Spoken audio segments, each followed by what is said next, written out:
বাবা মার কাছে নিজের ভালো থাকার আগে সন্তানের ভালো থাকাটা ভাবতে হয়, সেটাই সব থেকে বড় ত্যাগ স্বীকার।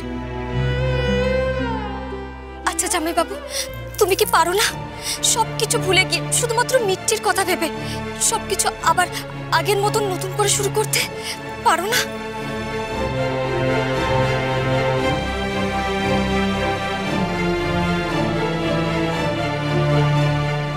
তুমি আবার ডাক্তারি শুরু করো না জামাই বাবু। অন্তত মিট্টির মুখের দিকে তাকিয়ে একবার অন্তত চেষ্টা করে দেখো। তুমি দেখো, তাহলেই দিদি ভাইয়ের সব দুঃখ কষ্ট সব ঠিক হয়ে যাবে, আর মিট্টিরও চিকিৎসার একটা ব্যবস্থা করা যাবে। তুমি একটিবার দিদি ভাইয়ের জায়গায় নিজেকে বসিয়ে দেখো। বিয়ের পরও বাপের বাড়িতে থাকাটা কি সত্যি সম্মানের? দিদি ভাইয়ের রাগ, অভিমান, কষ্ট, এগুলো কি সত্যি অন্যায়?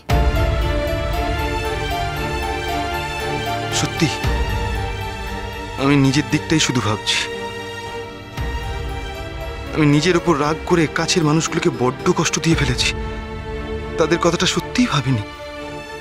ময়ূরীর সাথে আমার সম্পর্কটা এই জায়গায় চলে গেছে, তার জন্যে খালি ময়ূরীকেই দায়ী করেছি। আমার দায়টা কি আমি অস্বীকার করতে পারি? না না, পারি না। তুই ঠিক বলেছিস জবা। আমি কোনোদিন নিজের ভুলটা দেখিনি রে। আমি নিজেকে শুধরে নেব, দেখিস।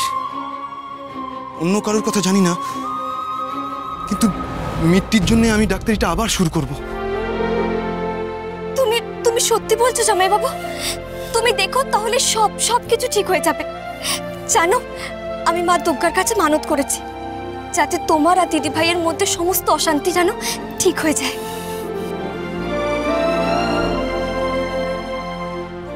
ঈশ্বর কি করতে পারবেন আমি জানি না,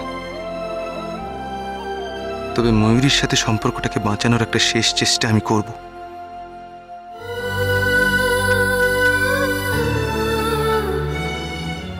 তুই সব সময় অন্যের কথা ভাবিস জব, এবার একটু নিজের কথা ভাব। আমি যদি খুব ভুল না হই তাহলে তোর ঘুরে দাঁড়ানোর সময় এসে গেছে জবা। এই সময়টাকে অবহেলা করিস না। আমি বিশ্বাস করি তুই একদিন শুধু এই পরিবারের কেন, এই গোটা পাড়ার নাম উজ্জ্বল করবি।